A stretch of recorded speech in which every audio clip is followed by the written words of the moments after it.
Assalamualaikum warahmatullahi wabarakatuh. Halo semuanya, perkenalkan aku Irma Hapina Tunisa dengan akhiran NIM 035 akan menjelaskan potensi alga hijau, khususnya spesies Cauler paracemosa sebagai sumber senyawa bioaktif melalui budidaya rakit apung. Untuk outline-nya sendiri ada pendahuluan, teknik budidaya, pembahasan, kesimpulan, serta daftar pustaka. Tahukah kamu lebih dari 100 spesies alga hijau ditemukan di perairan Indonesia, di mana faktor pendukungnya yaitu iklim tropis yang dimiliki oleh Indonesia, cahaya matahari, suhu stabil, dan nutrisi melimpah untuk mendukung pertumbuhan alga hijau itu sendiri. Alga hijau atau Chlorophyta adalah organisme fotosintetik utama di perairan dengan klorofil A dan B yang memberikan warna hijau.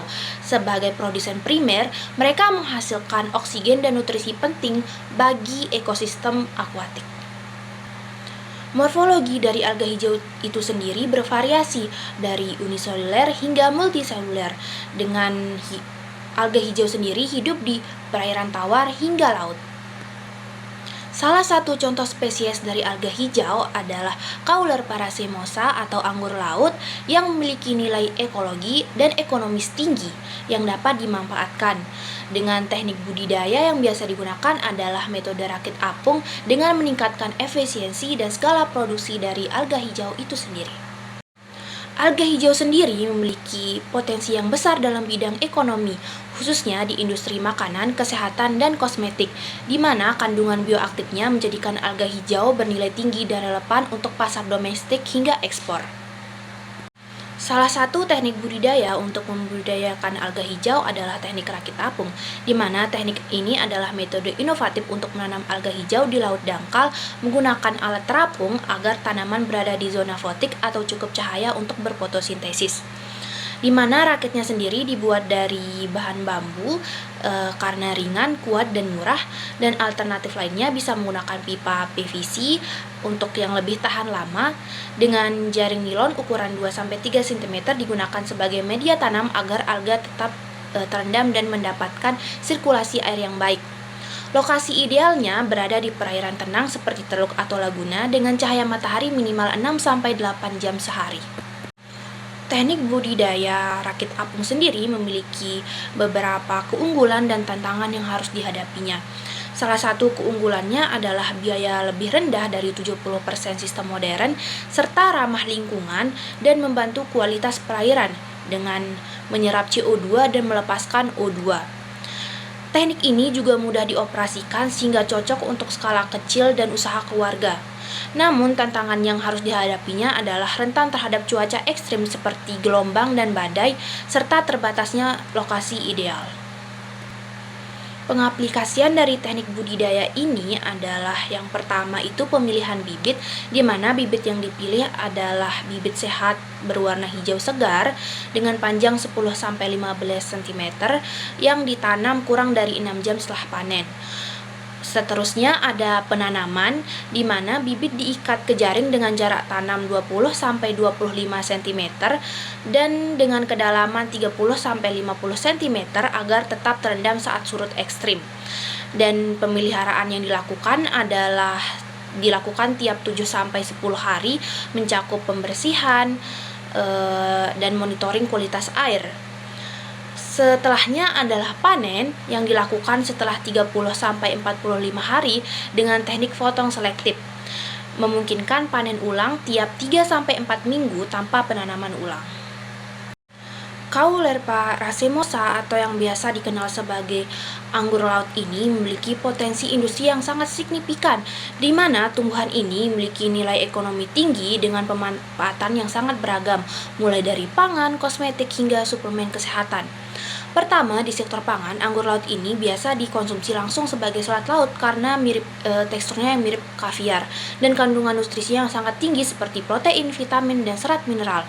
Lalu di bidang kosmetik, ekstraknya biasa digunakan dalam produk krim anti-aging, serum, dan masker wajah dengan kandungan antioksidan serta mineral seperti magnesium, kalsium, dan zinc yang membuatnya bermanfaat untuk menjaga kelembapan dan kesehatan kulit. Kemudian dalam bidang suplemen dan nutraceutical, Caulerpa ini diolah menjadi bubuk, ekstrak atau kapsul yang berfungsi sebagai antioksidan dan penunjang daya tahan tubuh. Terakhir, dari sisi ekspor, komoditas ini memiliki potensi besar, terutama di pasar Jepang, Korea Selatan, hingga Eropa, dengan pertumbuhan permintaan antara 15-20% per tahun. Selain potensinya di bidang industri, anggur laut sendiri memiliki senyawa bioaktif yang menjadi dasar manfaatnya bagi kesehatan. Manfaat yang pertama adalah antioksidan, di mana anggur laut ini mengandung klorofil A dan B, serta senyawa fenolik seperti flavonoid dan tanin yang memberikan aktivitas antioksidan yang kuat dengan nilai ASI 50 sekitar 25-35 mikrogram per mililiter.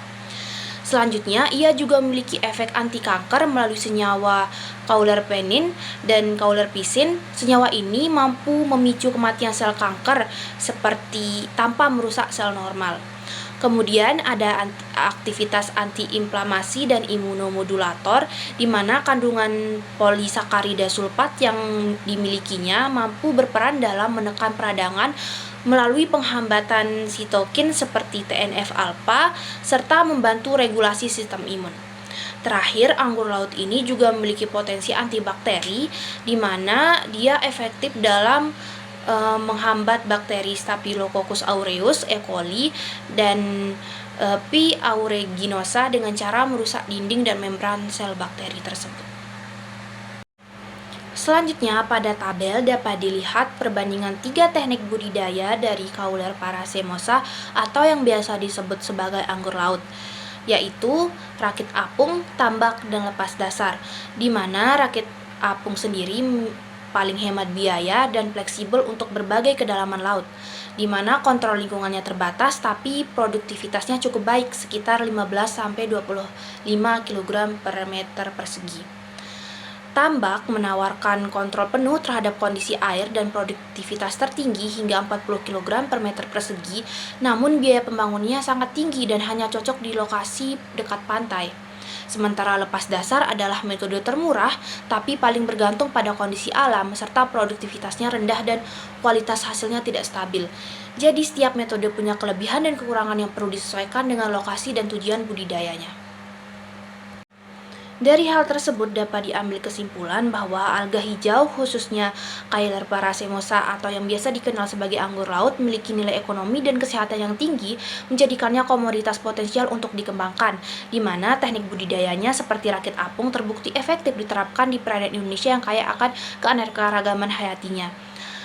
Untuk memaksimalkan potensi tersebut, diperlukan pengembangan lebih lanjut guna meningkatkan kualitas dan kuantitas produksi secara berkelanjutan. Untuk daftar pustaka yang saya gunakan dapat di-scan.